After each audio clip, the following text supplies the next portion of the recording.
श्री गणेशाय नमः। नमस्कार दोस्तों, ये राशिफल चंद्र राशि पर आधारित है। चंद्रमा मन का कारक है। हमारे मन पर जो भी उतार चढ़ाव आते हैं वो चंद्रमा की स्थिति लेकर आती है और इस वजह से चंद्रमा की पोजीशन हमारे रोज के जीवन को बहुत ज़्यादा प्रभावित करती है और इसके अकॉर्डिंग हमारा दिन अच्छा या बुरा जाता है। तो आइए जानते हैं इस दिन चंद्रमा आपके लिए किस तरह के परिणाम ला रहे हैं। दोस्तों, इस दिन चंद्रमा आपकी कुंडली में 12वें भाव में रहेंगे। दोस्तों, 12वें भाव में चंद्रमा का होना अच्छा नहीं होता है। अगर आप विदेश में रहते हैं, विदेश में बिजनेस करते हैं, नौकरी करते हैं तो आपके लिए ये दिन काफ़ी अच्छा रहेगा। जी हाँ दोस्तों, 12वें भाव में चंद्रमा के होने से आपको विदेश से लाभ होगा। विदेश में अगर आपका बिजनेस है या आप विदेश में नौकरी करते हैं तो आपके लिए ये समय शुभ रहेगा। विदेश से आप धन कमा पाओगे। विदेश से धन कमाने के अच्छे मौके आपको इस समय में मिल सकते हैं। जो स्टूडेंट्स पढ़ाई के लिए विदेश जाना चाहते हैं उनकी इच्छाएं भी पूरी हो सकती है। विदेश से आपको हर तरह का लाभ इस समय में मुमकिन है, लेकिन बाकी क्षेत्रों में लाभ होने की संभावना काफ़ी कम रहेगी क्योंकि इस दिन सुबह से ही आलस्य से घिरे रह सकते हैं। काम करने की गति धीमी रहेगी। हर काम में रुकावटें नजर आ सकती है। इस दिन आपका मन भी परेशान रहेगा। किसी प्रकार का टेंशन भी आपको इस समय में सता सकता है। इस समय में आपको चोट लगने की संभावना भी रहेगी, तो आपको संभल कर रहना होगा। इस वक्त आपको यात्राएं भी करनी पड़ सकती है, लेकिन यात्रा करने के लिए समय अनुकूल नहीं है। अगर करनी ही पड़े तो सावधानी जरूर बरतें, कहीं पर भी लापरवाही ना दिखाए। अगर हो सके तो यात्राएं कुछ समय के लिए टाल दे तो ज़्यादा अच्छा रहेगा। व्यापारियों को काम में रुकावटें, नुकसान होना और पैसे फंसने की संभावना इस समय में बन रही है। आज कोई भी महत्वपूर्ण निर्णय ना ले, कोई नया निवेश बिल्कुल ना करें। इस समय में किसी पर भी भरोसा ना करें। कागजी कार्रवाई या संभल कर सोच समझ कर ही करें। नौकरी करने वालों के लिए भी ये समय अनुकूल नहीं है। कार्य क्षेत्र में वाद विवाद हो सकते हैं। काम में मन भी नहीं लगेगा। इस दिन आप तोल मोल कर ही बोले और हो सके तो अपने बॉस से ना मिले। इस दिन दाम्पत्य जीवन में अशांति रहेगी। पति पत्नी के बीच नोक झोंक हो सकती है। इस समय में हर काम में आपको सतर्क रहना होगा। किसी और के झगड़े से भी थोड़ा दूर ही रहिएगा, नहीं तो आप उसमें फंस सकते हैं। घर परिवार में अशांति का माहौल इस समय में देखने को मिल सकता है। इस दिन लव लाइफ में थोड़ा तनाव उत्पन्न हो सकता है। बीते हुए कल की बातों से भी परेशानियां आ सकती है। पार्टनर के साथ प्यार से पेश आए। अगर कोई विवाद की स्थिति उत्पन्न होती भी है तो उसे बढ़ने ना दे। स्टूडेंट्स के लिए भी ये समय रुकावटों भरा नजर आ रहा है। किसी तरह की रुकावटें आ सकती है। पढ़ाई में मन नहीं लगेगा, मन भटक सकता है। इस वक्त अपने लक्ष्य पर केंद्रित रहे और अपना प्रयास जारी रखे। इस दिन स्वास्थ्य ठीक रहने की संभावना भी काफ़ी कम रहेगी। इस समय में आप शारीरिक दुर्बलता महसूस कर सकते हैं। एनर्जी की कमी रह सकती है। सावधानी जरूर बरतें। इस दिन आप अगर कौवों को रोटी डालते हो तो आपके लिए बहुत अच्छा होगा। जी हाँ, चाहे वो कौवा रोटी खाए या ना खाए, आपको बस कौवे के नाम की रोटी निकालनी है। किसी ज़रूरी काम से जाते वक्त चांदी का सिक्का घर से ही साथ लेकर जाए। अगर कोई ज़रूरी काम इस वक्त करना ही पड़े तो ये उपाय ज़रूर करें। और अपने माथे पर अगर आप चंदन या केसर का तिलक लगाते हैं तो शांति बनी रहेगी। आपका मन शांत रहेगा, झगड़े फसाद नहीं होंगे। इन उपायों से मन शांत रहेगा, कामों में आने वाली रुकावटें दूर हो सकती है और दिन बहुत अच्छा बन सकता है। साथ ही दोस्तों, मंदिर में जाकर भगवान का दर्शन करें और 1 रुपये का सिक्का मंदिर के मुख्य गुल्लक में ज़रूर डालें। सुबह अगर आप टहलने जाते हैं तो इसका बहुत अच्छा परिणाम आपको देखने को मिलेगा।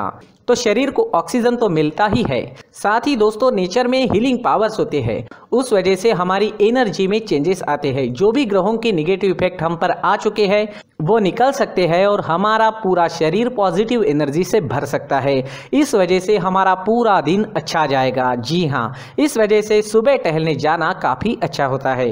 खान पान में इस वक्त आप ध्यान रखें, योगा करें, एक्सरसाइज करें। इस दिन अगर आप पीले रंग का इस्तेमाल करते हैं तो आपके लिए अच्छा रहेगा और 3 अंक इस दिन आपके लिए लकी साबित हो सकता है।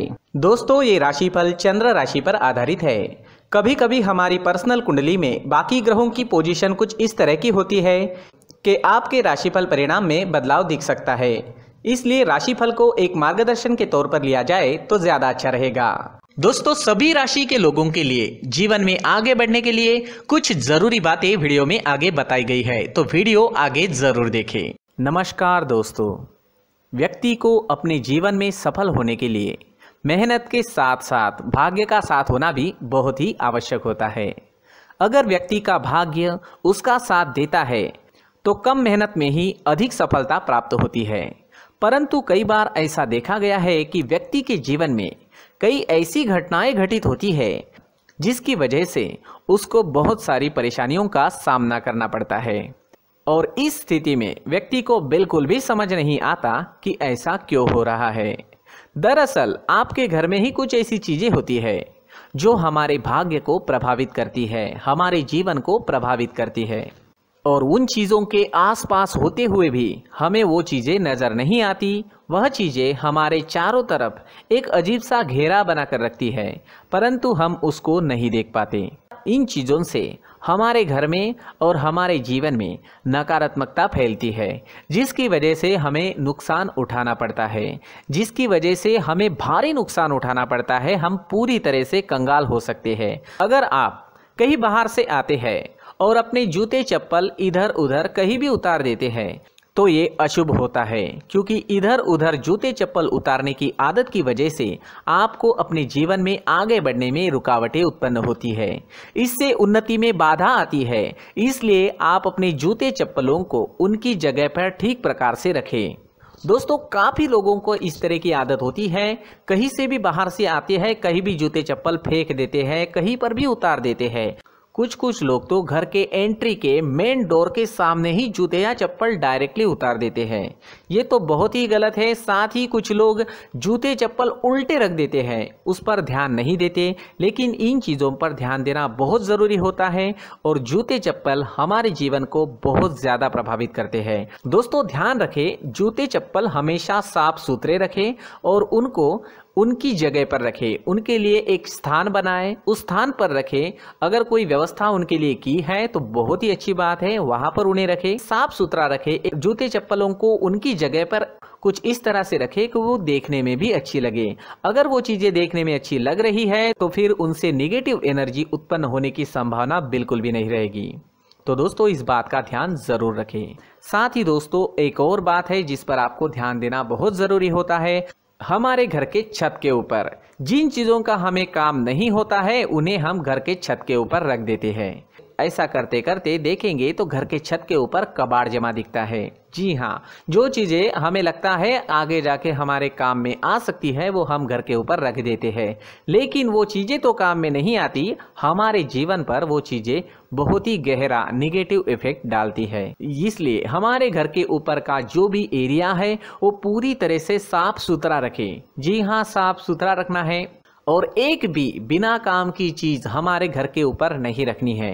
दोस्तों, नहीं तो हम जीवन में मेहनत करते ही रहेंगे और हम जितना पा सकते हैं उतना नहीं पा सकेंगे, क्योंकि ये चीजें हमें कहीं ना कहीं हमारे जीवन में पीछे रखेगी। इस वजह से घर के छत को पूरी तरह से साफ रखें, पूरी तरह से साफ सुथरा रखें, क्लीन रखें। साथ ही दोस्तों, हम हमेशा देखते हैं घर के ऊपर जाने के लिए जो सीढ़ियां हैं, उन सीढ़ियों के नीचे जो जगह होती है वहां पर सामान हमेशा रख दिया जाता है। वो जगह ही ऐसी है कि सामान को खींची लेती है। वहां पर आपको कुछ ना कुछ सामान मिलेगा ही। जिन लोगों को पता नहीं है उनके घर आपको सामान मिलेगा ही, लेकिन जिन्हें पता है वो लोग हमेशा सीढ़ियों के नीचे की जगह साफ सुथरी रखते हैं और एक भी चीज वहां पर आपको नहीं मिलेगी, क्योंकि अगर हम सीढ़ियों के नीचे सामान रखते हैं तो हमारी उन्नति होना बहुत ही मुश्किल है। जी हाँ, सीढ़ियों के नीचे कूड़ा कचरा कबाड़ अगर हम जमा करके रखते हैं, कोई भी सामान रख देते हैं, तो उस वजह से माँ लक्ष्मी हम पर प्रसन्न नहीं होती। माँ लक्ष्मी हमारे घर में आने की संभावना बहुत ज़्यादा कम हो जाती है। तो दोस्तों, इन चीज़ों पर ध्यान रखें। हमारे घर की जो सीढ़ियाँ होती है उनके नीचे की जगह हमेशा साफ सुथरी रखें, क्लीन रखें। साथ ही दोस्तों, अगर आपके घर में ऐसी कोई चीज मौजूद है जिसका आपको काम नहीं है, जैसे टूटे फूटे बर्तन, आईना, तस्वीरें, इलेक्ट्रॉनिक सामान, सोफा, कुर्सी, टेबल, पलंग, घड़ी, झाड़ू, गमला इत्यादि, तो आप इन सामानों को अपने घर से तुरंत ही बाहर निकाल दीजिए, वरना इससे आपको बहुत बड़ी परेशानी हो सकती है। आपको ये चीजें कंगाल बना सकती है। तो घर में ऐसी चीजों का मौजूद होना शुभ नहीं माना गया है। इससे धन की देवी माता लक्ष्मी जी का प्रवेश घर में नहीं होता है। इन चीजों से आपके घर में नकारात्मक ऊर्जा का संचार होता है और जिस वजह से व्यक्ति को मानसिक समस्याओं का सामना भी करना पड़ता है। व्यक्ति के मन में चिड़चिड़ाहट होती है और छोटी छोटी बातों पर गुस्सा आने लगता है। आप जो भी कार्य करते हैं उसमें आपका मन नहीं लग पाता है।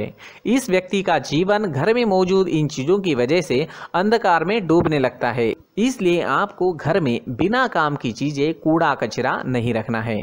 दोस्तों, एक और ख़ास बात है, हमारे घर में मकड़ी का अगर जाला है तो वो बिल्कुल भी शुभ नहीं है। जी हाँ, वो अशुभ माना जाता है।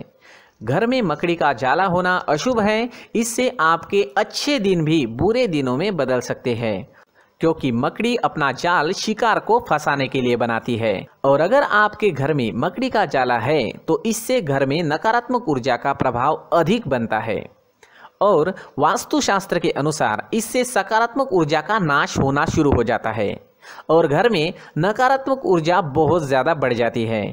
इसलिए आप अपने घर को हमेशा साफ सुथरा रखें। कम से कम 1 महीने में अपने घर के हर कोने की साफ सफाई जरूर करें। दोस्तों, मुख्य द्वार भी हमेशा साफ सुथरा रखें। मुख्य द्वार को हमेशा सजाया जाता है, क्योंकि मुख्य द्वार से ही हमारे घर में लक्ष्मी का प्रवेश होता है। तो मुख्य द्वार को साफ सुथरा रखें और सजा कर रखें तो बहुत अच्छा रहेगा। इससे मानसिक रोग और घर की परेशानियां दूर हो जाएगी, धन की कोई कमी नहीं रहेगी और इसके साथ साथ आय के नए स्रोत भी खुलने लगेंगे। इसी के साथ और कुछ चीज़ें हैं, जैसे टूटी फूटी जो भगवान की मूर्तियां होती है वो हमारे घर में नहीं रखनी चाहिए। साथ ही जो भगवान के पुराने फोटो है जो जमा करके रखे हुए होते हैं, तो दोस्तों वो चीज़ें नहीं रखनी चाहिए। जो भगवान के फोटो या भगवान की मूर्तियाँ जो घर के मंदिर में हैं, बस वहाँ तक सीमित है। अगर आपके घर के शोकेस में भी वो मूर्तियाँ रखी है, कुछ फोटो रखे थे, उन्हें भी साफ करते रहना चाहिए। जिन चीज़ों को हम मेंटेन नहीं कर पाते, साफ नहीं रख पाते, उन चीज़ों को घर से हटा देना ही आपके लिए अच्छा रहेगा। साथ ही दोस्तों, कुछ तस्वीरें हैं, जैसे डूबते नाव की तस्वीर या फिर झगड़े की तस्वीर या फिर कुछ ऐसी तस्वीरें होती है जो देखते ही हमें समझ में आ जाता है कि ये तस्वीर निगेटिविटी दर्शा रही है। इस तरह की तस्वीर भी आपको आपके घर में नहीं रखनी है। जी हाँ, इस तरह की तस्वीर लगाने से भी हमारे जीवन में उसी तरह की घटनाएं घटित होना शुरू हो जाता है। हर एक चीज़ हमारे घर की हम पर प्रभाव डाल रही है। इस तरह के बदलाव आप आपके घर में ज़रूर करें। धन्यवाद।